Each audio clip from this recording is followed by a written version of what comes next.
higher consciousness. I wouldn't recommend the pursuit of consciousness to anyone.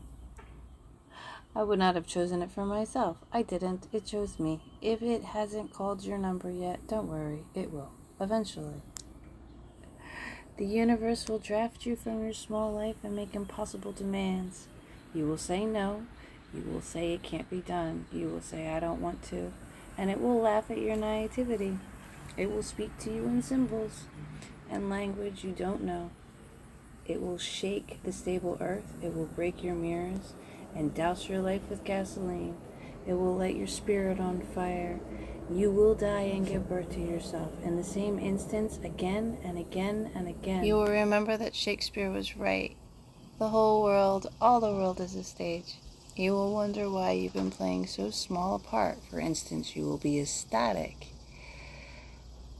And you will attempt to embrace your epic proportions, and then the phone will ring and you will collapse back into your tiny character, hopelessly. You will question your sanity constantly. You will conclude that you are crazy, then correct, then crazy, then brilliant, and then crazy. You will remember you are God, experiencing. Then you will remember you are Sally or Jane or Joe, weeping, screaming, slaving. You will ask yourself again if you are delusional. You will wonder why God has bad credit, narcissistic relationships, or a desk job she hates. You will wonder what kind of cruel joke this world is. Yearn for a home you can only remember by feel, fuzzy, glowing, golden, drenched in light. You'll find gratitude for your suffering, and you will also realize that suffering has no value. Out of your wailing, flailing despair, you will realize that your love has been inverted. You will see that you contain all opposites and spend many years trying to figure out which one is true and snuff out the one you believe to be a lie. You will try to murder yourself and fail. You will change your mind and reverse your strategy.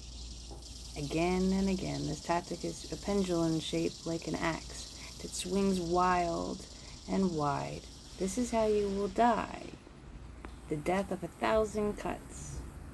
And when you grow bored of bleeding out, you will decide you are great enough to contain all the opposites.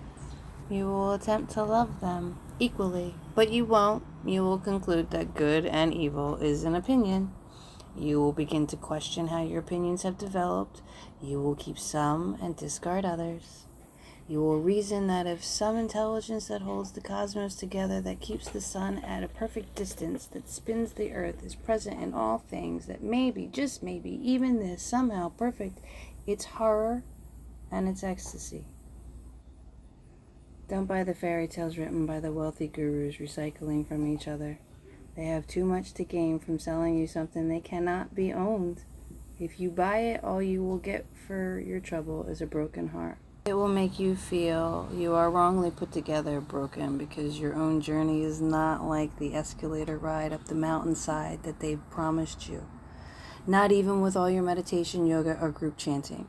The art of becoming conscious is like any other art. You must find your medium, your talent, and your unique approach to expressing the themes that move and torment you the most. Finally, you must grow the presence and courage to claim your impossible dream. Doing this will take mastery over forces of destiny and duality, mastery over many faces, the thoughts that burn you at the stake, your own terror. And no, I wouldn't recommend the pursuit of consciousness to anybody. But should you find yourself pursued, there are a few things you should remember. You can't outrun it, because even though it may announce your number through seemingly external circumstances, the motor of consciousness is inside you, and it will pull every curtain in your life down if you refuse to submit.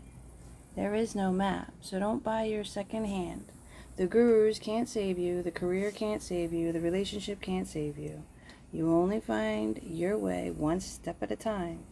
Listen to the others if you want, and learn, but don't make the mistake of thinking they know the way home. We're at it. There is no there. You don't know who you are Where you've come from is unknown. Where you're going is mysterious. What your soul commands of you can only be found within you. No one else knows what you are here to do. And for now, here is all there is. So delve deep, look closely, and start aligning mental, physical, emotional, and spiritual